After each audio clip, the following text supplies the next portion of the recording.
Il est à 23h40 et je crois que le président de la République, commandant suprême de forces armées de la République démocratique du Congo, est encore en ce moment précis en train de travailler. Cette réunion, c'était pratiquement la dernière d'une très longue journée parce qu'il y avait à la fois le besoin de suivre de près la situation sécuritaire à Goma. Vous savez que ce matin, des camps des déplacés ont notamment été touchés par des bombes. Il était question d'étudier tous les mécanismes, notamment avec les responsables tant au niveau du gouvernement qu'au niveau de l'armée, pour voir comment on assure la protection et la sécurité des populations.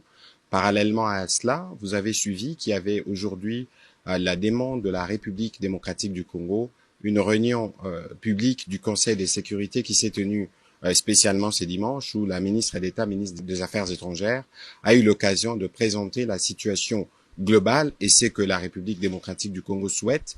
Et dans ces mêmes esprits, le président de la République a eu plusieurs contacts avec un contact diplomatique pour évidemment étudier tous les tours de la question. Et donc à ces propos, le président de la République a tenu d'abord à exprimer toute la solidarité du gouvernement et de lui-même envers nos populations qui sont affectées et qu'à ce niveau, toutes les dispositions sont prises pour nous garantir la sécurité et la protection des compatriotes, parce que nous savons qu'il y avait justement, par exemple, ces bombes qui sont tombées sur des camps de déplacés. Il faut s'assurer que les vies humaines sont préservées. Voilà, en synthèse, les tours des questions qui ont été abordées ce soir autour du président de la République. Nous sommes dans une situation de guerre où l'actualité évoluée, elle peut évoluer à tout moment.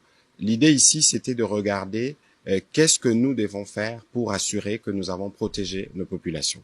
On ne va pas aller dans un débat spéculatif parce que nous sommes le gouvernement autour du président de la République et comme nous le faisons habituellement, nous aurons l'occasion de revenir au regard de l'évolution de la situation pour vous faire le point. Mais pour ce soir, la priorité était de regarder, et notamment avec les responsables militaires, comment on préserve les vies humaines. Vous savez qu'il y avait la détermination des autres. Vous savez aussi que nos forces sont très déterminées. Et donc, au milieu de cela, il y a une population. Je pense que cette population, le devoir du président de la République et du gouvernement, c'est de s'assurer de leur protection. Et c'est cela qui a fait l'objet aussi des contacts diplomatiques du président pour lequel nous aurons l'occasion de revenir en détail dès qu'il y aura des éléments à partager. Merci.